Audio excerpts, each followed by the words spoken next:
Hi, everyone. Welcome to another Food for Thought Friday.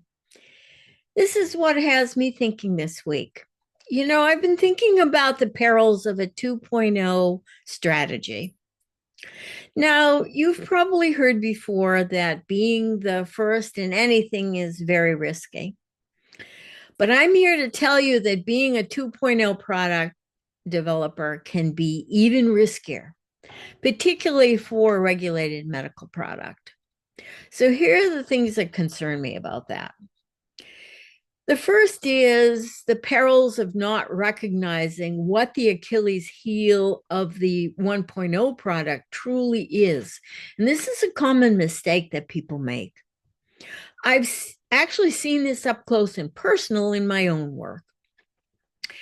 We developed 25 years ago a first in class product. And right now, it's still the only product proven effective in a certain medical indication, remarkably so. You know, why is that? Well, a colleague, the former CMO of our old company, and I, the principal scientist and CSO, wondered about that. What the heck was happening, after 25 years? Well, we found that it wasn't as if others didn't try to one up us. They did, but they failed, unfortunately, for them, primarily because of assumptions that they made regarding the choices that we made on one end, and then on the other end, thinking that the complexity of our approach was something that they could do better in a simpler way, which they couldn't, which they didn't. We scratched our heads thinking, well, it's not like they didn't have what we did, you know, how we designed it, how we tested it. It wasn't as if it didn't exist as a guide, readily accessible. But instead, people assumed that they knew better, and they didn't. What happened next was even sadder uh, in the industry that we were in, because the people then ran from the risk of further development. It wasn't funded anymore, it was too risky. And they found a way to skirt the issue of effectiveness through a loophole in regulation.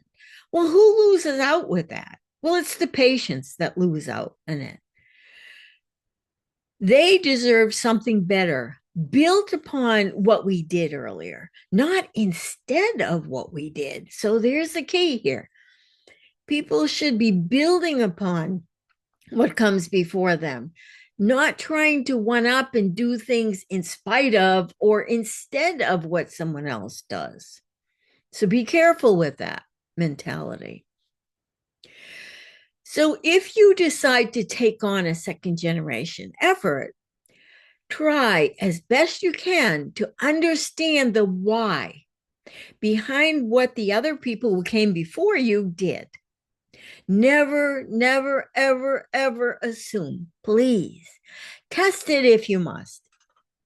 A good enough approach won't be good enough. Trust me on this one. A modern day example that we have right now is, the debate of allogeneic CAR T therapies are going to solve the issues of accessibility and effectiveness for patients over autologous limitations, which hasn't worked out very well, right? So never assume. Do we think that pharma, who are known for doing second gen, third gen product strategies, do embark on this without doing all of this? Well, we should think again. And even then, with all the resources they have, there will be a great deal of risk. Yet they think about it all the way as well to marketing and competitive stance on the market, because that's going to become all important for the success of a 2.0 product. So you think, well, what if I have a bright idea to make something much, much better. But being important is the word here, much better. What should you do? Well, my suggestion is not to go head to head with the 1.0 indication, but expand treatment possibilities with a novel indication first. That way, you'll have a chance of surviving competitive pressure. And realize that that competitive pressure is not only going to come from the 1.0 companies that are looking and watching you very closely and where their product may apply to your indication, but also all the lemmings that are joining you in a 2.0 effort.